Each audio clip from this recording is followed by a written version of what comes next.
of all of us here, John Farah, who used to run the programs for the U.S. ski team, the Nordic programs, tells me a story of 5 to 7 years ago of meeting with Chummy. In the U.S. ski team hierarchy, we made a decision that to have national championships at your venue, you had to be FIS homologated. And Rumford wasn't, Lake Placid wasn't, most of the places weren't. John went up to meet with Chummy, and they wanted in Rumford the 2010-2011 championships there, and John had to deliver the news to Chummy that they couldn't have the races unless they became FIS homologated. And he recalls walking the courses with Chummy, and this was maybe 7 years ago, and Chummy perhaps giving some nod to the challenge of walking all those courses. He was walking the entire day with his old alpine poles. But they got to the end of the day, and John said, Chummy, there's a lot of work to be done here in Rumford for the races to come back. And Chummy looked at John and said, we'll do what's necessary to have our courses homologated. And they were brought up to spec, and they were brought up beyond spec, and they're tremendous. And John tells me of the pleasure he had to deliver to Chummy the news that they could have the 2010-2011 national championships, that Rumford had the best courses in the country. And he said that it was so moving that a tear came down Chummy's cheeks, because Rumford was still in the forefront of skiing. I don't know how many of you have had the opportunity to go to Rumford for races. I've been there many times as a TD, as a team leader for the U.S. ski team, for Eastern teams, representative of FIS and so on. But when you go to Rumford, you are amazed by this cadre of volunteers, usually dressed in reds. They call them the red coats. And in fact, I found, this is one of my red coats. This is from the 1992 JOs. And this group of volunteers goes about their job professionally and happily, and they do such a great job. And I've talked to a lot of them, usually in the volunteer feeding building. And by the way, the food in Rumford for the volunteers is the best in the country. It is hot food, it is great food, it is plentiful food, and it's wonderful. But to a person, when you ask them, well, why do you do this? Why do you come out so many times during the season? Why do you work so hard in the weather? To a person, they say, we do it for Chummy. And there's no ego involved. They don't want to let Chummy down. And so they do that. I mean, it helps that half the people are Broomhalls, but it's amazing. Another friend of mine who used to run the Nordic programs and now is the vice president for sport for U.S. ski team, Luke Bodensteiner, tells a story to me about just a few years ago when the Nationals came back to Rumford in 10 or 11. They had the day of sprints. Sprinting in cross-country skiing is a new event, and it's a great event, but it is a long day of events. It starts at 9 in the morning, it goes till 4 in the afternoon, there's no break. As Margaret knows, when the championships are here in the East, there's about 600 competitors, and everybody skis. And there's heats, and there's advancement, and there's consolation, there's B finals, A finals, and so on. And Luke said that the day they were there for the sprints most recently was a real cold day. The weather was just barely legal. The temperature, maybe 1 degree to the good to have the races. The coaches complained, the athletes complained, the FIS people complained, everybody complained. Luke, who's a strapping former skier, a ski team guy, said every chance he got, he'd go into that volunteer tent to get warm. But not once, from 9 o'clock in the morning till 4:30 in the afternoon when they had the podium event, not once did Chummy leave the stadium and go in to get warm. And Luke said at the end of the day, he said, Chummy, how did you do it? How'd you sail? He said, well, the cold was a challenge, but we got through it. In 1999, I was very fortunate to be selected as one of the handful of people whose job was to select and design and build the Olympic Nordic facilities in Park City, in Soldier Hollow for the 2002 games. And John Alberg, the guy who I work for, said to me that, it's important that we do it right, that the whole world is going to be watching America, and particularly the Scandinavians were sure that we couldn't do it, that we would fall flat on our face. And he said, we've got to do this right. And he said, how should we go about it? And I said, John, we've got to go to Rumford and talk to Chummy.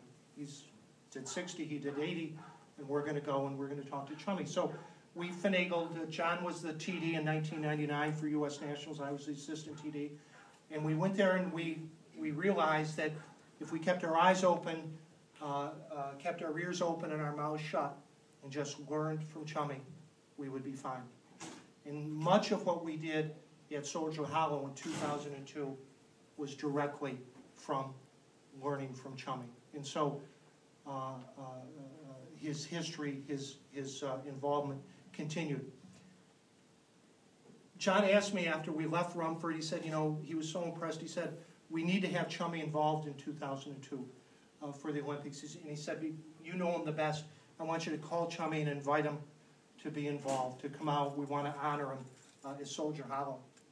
So one night I called from my house to Maine and got Chummy on the phone. And maybe it was a bad connection. Maybe I didn't express myself well. But I said, Chummy, we'd like you to be involved in 2002. Can you come out?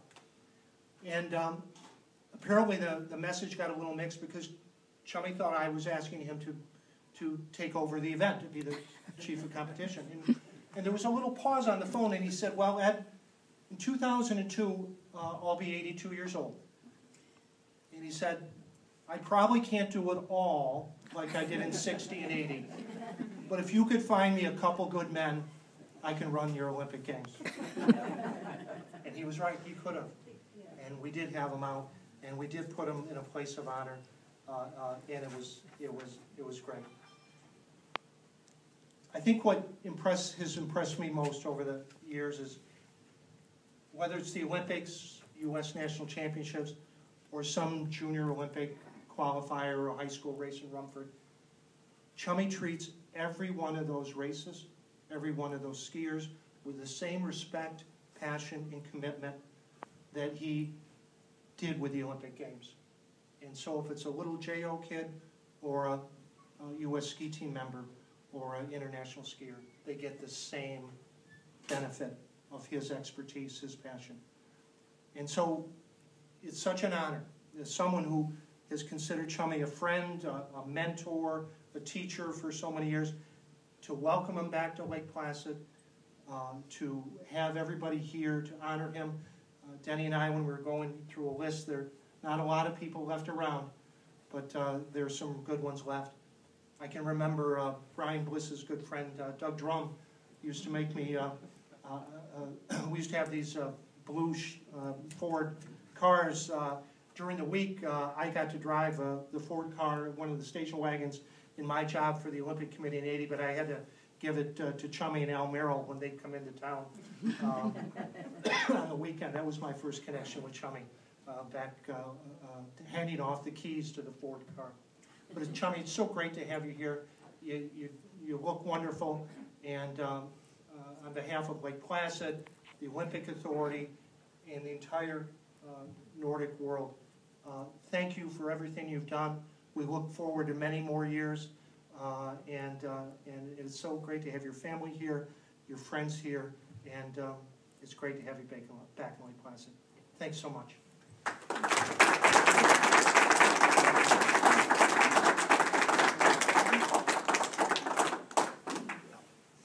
So Chummy doesn't have to correct Ed. I was only in charge of the wax trailers and the porta potties. There we go. Just to make that clear.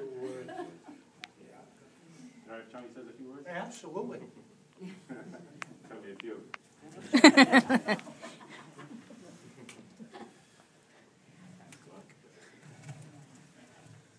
Well, I don't know what to say after that presentation. Oh, my nose here.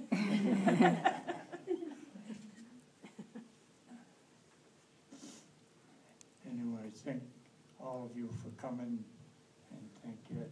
I've known Ed for many, many years, and he's done a lot for the sport too.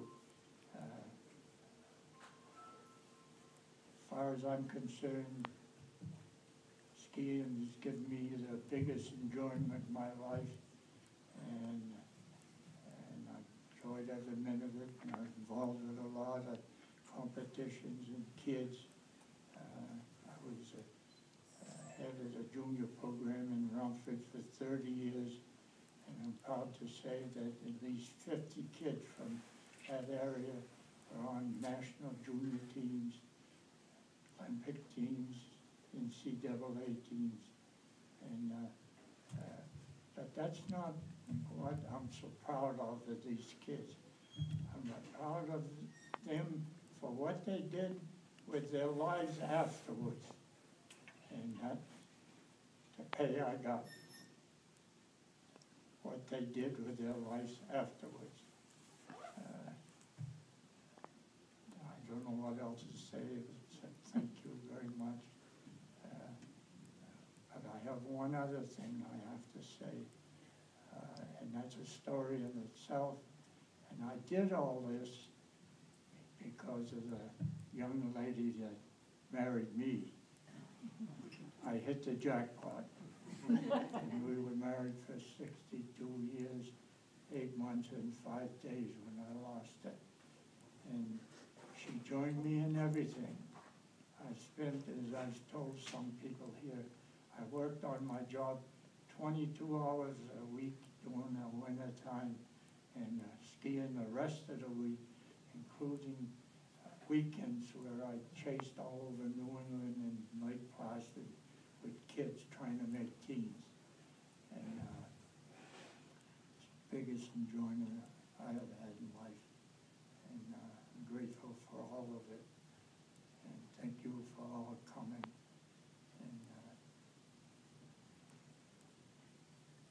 well, like I was saying today, that fella upstairs and that fella downstairs can't make up their mind which one wants me. So they're just keeping me around. But I've always said all my life that the name of the game in life was keep moving. And I still believe in that theory. And appreciate you coming in this honor. Thank you very much.